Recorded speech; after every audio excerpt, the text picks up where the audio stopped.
Well, hello folks out there in YouTube land. Got a big show lined up for you. Let's get right on into it.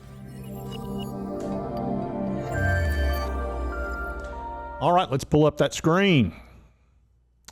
Oh, George. He is on the attack and he is not letting up. Oh my goodness. And Ilus is at the brunt of it. So let's get into Ilus and what all's going on in the world. All right, well, first of all, the stock market's trying to make a little bit of a comeback in the last few days. It's all crashed prior to that, as you know. And I don't know that it's going to get a whole lot better. I don't know that I trust this little tiny bull run we've had in the last couple of days. I don't know that I trust it because there's just too much inflation, interest rates going up. We've got the gas prices that are continuing to rise, and our leadership seems to be fine with that. They say that's all part of it. We need to go through it. I wouldn't say that. I don't really get that, but like I said, they seem to be okay with it. So we'll see how that all plays out, but I'm not really trusting this right now. I think I think there's going to be some layoffs and stuff because these companies, they can't pass on all this inflation. There's just no way. All their increased payroll cost, all their increased inflation and shipping costs, and just there's so much. Cost of goods sold's gone through the roof. They're having trouble getting anything from China because of the lockdowns. So there's just a lot of negativity out there. One positive is that we've gotten past this Rona and people are traveling. It's costing them a fortune to travel, but they are traveling. So that's very, very good for a lot of the sectors. But like I said, I'm going to give this a little bit of time. I have been buying, but I haven't bought in the last few days or trading days because I just don't trust this little bounce. But, we'll watch it and see. But now we need to get into Ilus because George is on the attack. All right, if you go to George's Twitter account, he's really, really wearing out Ilus. And he's kind of known for this. As you can see, he's the OTC whiz, according to him. And he exposes all kinds of, what is he? He says he's the long-term exposer of fraud and pump and dumps and all that. And he said, this is how you can get yourself blocked. He likes to block a lot of people. So if you disagree with him, you're going to get blocked. Here he's wearing out Ilus over their name. And as we know, they're changing their name to Ilus International, but they're in the process of doing that, so he's wearing them out. And he's a big supporter of Humble, which I support Humble. I'm hoping it makes a comeback. But he deals with Humble and Forwardly, so you'll see a lot of stuff about Humble on here. And right now he's really getting into it with Brett Rosen, and I believe that he's an investor in Ilus. And Brett Rosen's put some things on the Discord, and let's take a look at that. Now, as you know, Ilus has had a lot of trouble with GPL, and they've been trying to get rid of that debt that was from a couple of years ago. And Nick Link's just really been kind of livid over them selling some of the shares and not allowing him to deal with that debt. And I think this Brett Rosen fella has been helping them deal with that and buying out some of that debt. And he actually, on the Discord, you can see Brett Rosen, and there's IGAL, and IGAL is somebody that does a lot of due diligence on Ilus. He does a really good job. And if you've seen him on Discord or on StockTwits, he puts a lot of stuff there. And here's Brett Rosen, where he actually put the contract here where he bought out some toxic debt from GPL. And I'll blow this up so you can see it better. All right, there you can probably see it pretty well, but let me get that a little bit bigger. Okay, there, now you can really see it. It says this is from RB Capital, which I think Brett Rosen's involved in. And there's that GPL, and that's been the real problem. And it's talking about the debt purchase and assignment agreement between GPL and RB Capital. And it's $500,000. It says GPL warrants and represents that Ilus is indebted for that amount and that RCAP desires to purchase $500,000 of the debt owed by Ilus to GPL. And here it goes through the whole contract, talks about it. And like I said, that is on Discord. And I just took a screenshot of it and put it here so you could see it. And then on the next page is where the signatures are. And here you can see Brett Rosen representing RB Capital. And there's his signature. And here's Nick Link. And here's the representative of GPL. So it looks like they have bought that toxic debt. Now, George was giving them grief over GPL because they're in some sort of trouble with the SEC. And I think Brett Rosen has bought that debt out, probably in connection with Nick Link, obviously wanted that to happen. Because like I said, Nick Link's been really upset with GPL and trying to get away from them, is my understanding. So that's been happening. But now George Sharp's attacking Brett Rosen, And I was watching on Discord, and he has offered to debate George Sharp. And I think he said he only lives like 20 minutes away from George. And he said that George won't respond and will not debate him, which is a little telling there. You know, you would think if he'd want to do that.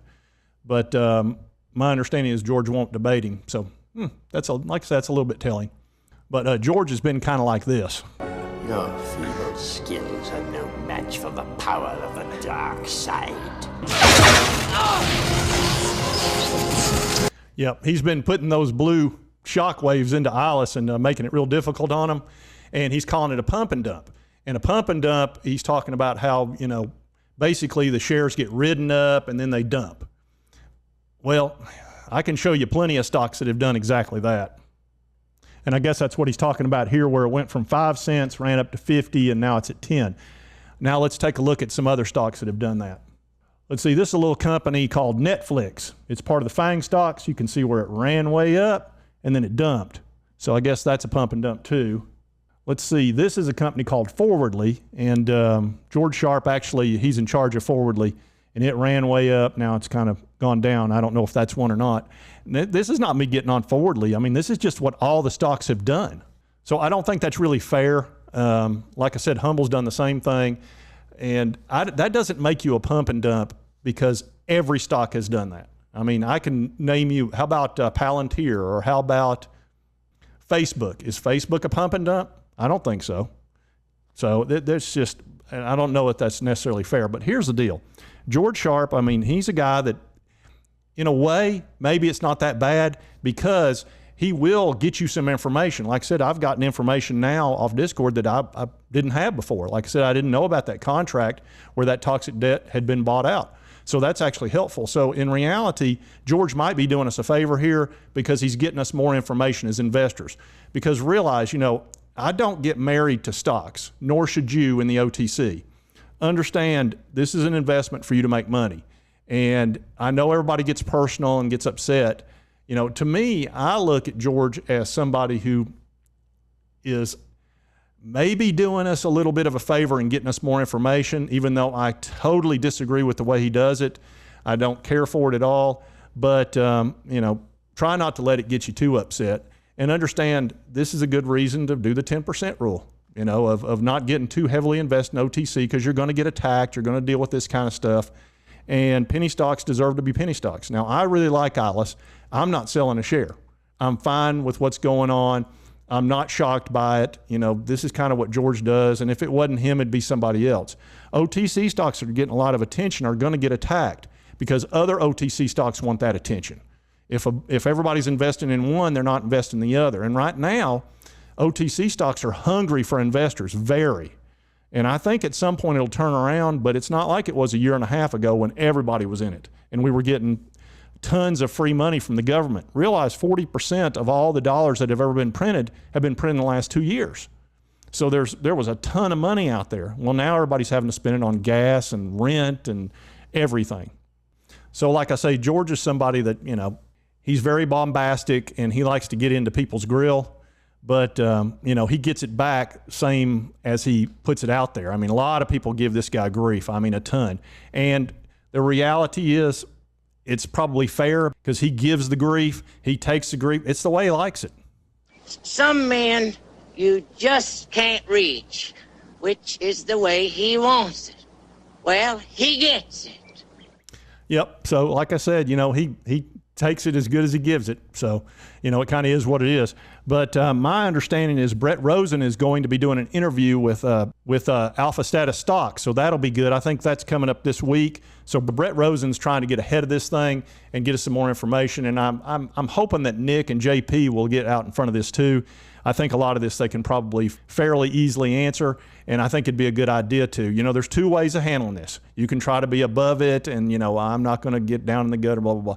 And then there's the probably better way to do it is just to answer the dadgum thing and say, look, you know, this is wrong, that's wrong, whatever. And it sounds like Brett Rosen's trying to do that, and I'd like to see Nick and JP speak to this next week. It'd probably be a good idea because, you know, when somebody confronts you, you know, you're going to probably need to you're probably going to need to deal with that. So that's just my opinion. All right, so on short interest and short volume, I mean, it's dropped all the way down to 21%. It was as high as 55, but the stock ran up to 12 cents and then back to 10. So George hadn't had a huge impact on the stock itself. Let's look at it. Yeah, you can see right here where it bumped up to 12 cents and then George attacked and it did come down a little bit. But I mean, we're talking 10%. So I mean, that's not that big a deal really in the whole scheme of things. So like I said, I'm pretty comfortable right now. And of course, we know they're talking about doing a spinoff and then uplisting the NASDAQ with an SPV. And that's not dissimilar to a SPAC in that it's a special purpose. This one's a vehicle as opposed to a special purpose acquisition company. It's kind of the same thing. It's just on the pink sheets, it's obviously a fully reporting one that they can use as a shell, then put their new company in there and start putting these different companies that they didn't report in their last quarter, because I believe that's going to be in this new company. And that was Georgia Fire, and I'm just going off the top of my head. It was Georgia Fire, and then the Vera Drones, and there was 2 others. So like I said, that new revenue didn't show up in their quarterly report because of that, is my understanding. So you've seen the revenues where they were ramping up really good. They did pull back down because of that. But again, let's take a look at the net profit, which is the important part. And here you can see Ilus had net income in every quarter for the last 5. And this one was a little bit lower because, again, they don't have those 4 different companies that are listed in there with the revenue. But again, like I say, their margin's great. I mean, $600,000 on $3 million in revenues, 20%. That's perfect. Nothing wrong with that. That's a very good, nice net profit margin. All right, folks, and I just wanted to cover that today. And like I said, I know some of you are upset, and I get that. But look, this is the life in the OTC. You're going to get attacked. It's the way that it is. And George Sharp, like I said, he's a bit of a double-edged sword.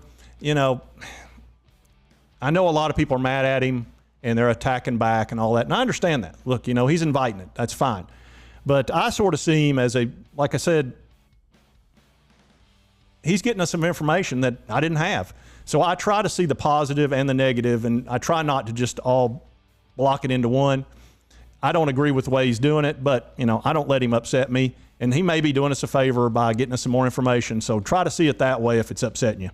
But anyway, that's Ilus today. I did want to go over it. And like I said, I'm not letting it upset me. It hadn't changed my plans. I'm going to continue to hold my stock. And I've got it in my regular account and I've got it in my Roth account. And I plan on swing trading part of it and part of it holding long term. So like I said, nothing's changed for me. But look, it's your money. You do as you please. This is an OTC stock. OTC is dangerous.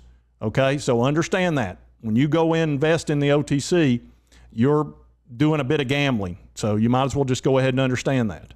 But anyway, that's Ilus today, and I just wanted to cover this this whole big rigmarole. That's not even a word. But anyway, if you like this content, be sure to hit that like button. Lets me know to continue to cover Ilus. And if you haven't subscribed, go ahead and hit the subscribe button. Don't let George get to you too much. And I hope you did like the content. And we'll see you next time on Mr. Frugal Investor.